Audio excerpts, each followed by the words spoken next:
Stipane Ivkošiću, dragi prijatelji, poštovani gosti. Pozdravljam vas sve ovdje u ime predsjednika Hrvatske stranke prava Karla Starčevića, koji opravdano nije mogao doći, budući da ovo događanje pada u isto vrijeme kada je i dan grada Gospića, pa je čovjek zauzet tim obvezama. Danas ovdje obilježavamo 47. obljetnicu kada su 1972. godine skupina hrabrih Hrvata došla iz Australije s ciljem i namjerom da skine velikosrpski komunistički jaram sa hrvatskog naroda. Nažalost, u tom trenutku oni nisu uspjeli, ali sjeme su posijali. Nažalost, Jugoslavija je bila prejaka, a hrvatski narod bio nespreman za još jednu veliku žrtvu nakon iskustva iz 1945. godine. Bili su to danas, slobodno možemo reći, prvi branitelji i preteče hrvatskih branitelja iz Domovinskog rata.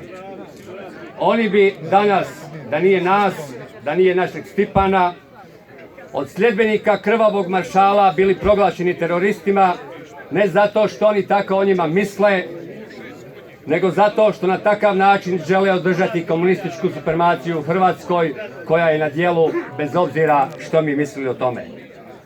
Da je to tako vidimo iz današnjeg stanja u Hrvatskoj, gdje i branitelje Domovinskog rata sile mraka hoće ocrniti, prikazati parazitima, a Domovinski rat prikazati građanskim ratom, kako bi nas, svojevrsne čuvare neovisne Hrvatske, maknuli iz procesa odlučivanja i lakšeg povratka Hrvatske u nekakve balkanske asocijacije. Nećemo im to dopustiti, jer ni u Domovinskom ratu, ni u operaciji Feniks, Hrvati, pravi Hrvati, nisu ratovali za svoje interese, pozicije i sinekure, ratovali su za Hrvatsku, neovisnu, slobodnu i suverenu. Porazna je činjenica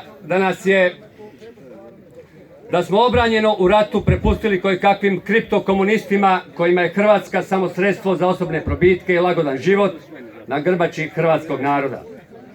Od današnje hrvatsko-srpsko-klijentelističke koalicije na vlasti tražimo i zahtijevamo da se bojovnicima i vitezovima iz skupine Feniks oda dostojno i priznanje i poštovanje njihovoj žrtvi i spremnosti poginuti za sveti cilj.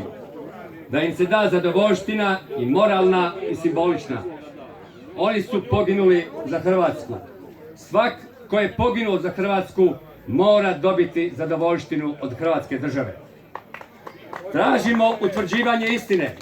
Želimo znati kako su svi pripadnici skupine Feniks završili svoj ovozemaljski život, gdje su sahranjeni, kako bi njihova rodbina, prijatelji i poštovatelji imali mjesto na kojem će zapaliti svijeću, položiti cvijeće i pomoliti se za pokoj duša.